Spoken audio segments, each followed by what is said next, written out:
On Wednesday, January 6th, hundreds of supporters of outgoing US President Donald Trump stormed the country's Capitol building. Their demands? They said they wanted to save American democracy. By this, they meant they wanted to overturn the results of the recent US elections, which were won by Trump's opponent, Joe Biden. But what began as protest soon turned into unprecedented chaos.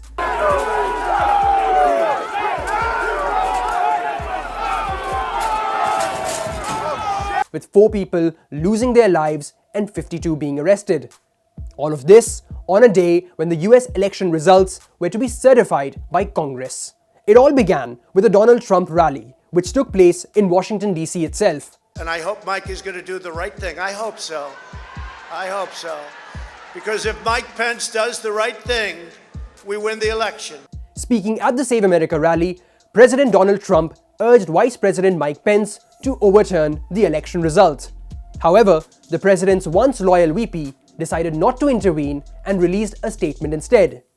It is my considered judgment that my oath to support and defend the Constitution constrains me from claiming unilateral authority to determine which electoral votes should be counted and which should not, he said. In return, Donald Trump tweeted a critical response, claiming Vice President Mike Pence didn't have the courage to do what should be done to protect the country and the Constitution.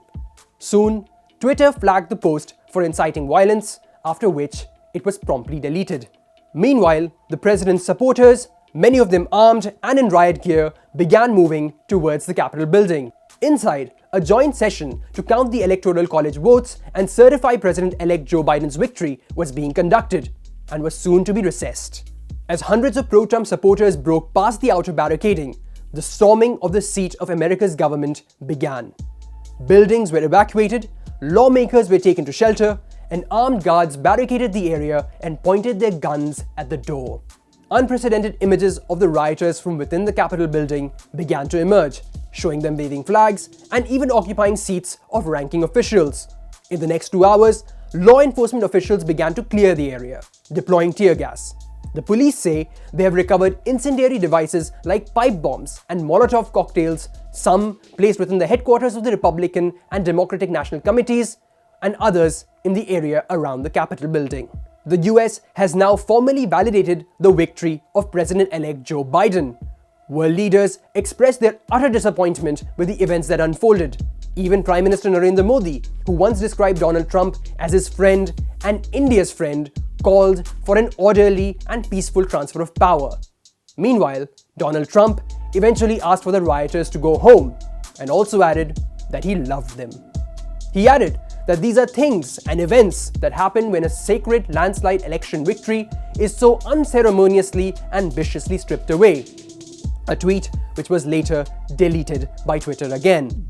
President-elect Joe Biden called the rioting an insurrection, and Senate Minority Leader Chuck Schumer termed them as terrorists, reflecting the disgust and anger at the turn of events which are seen as a black day for US democracy.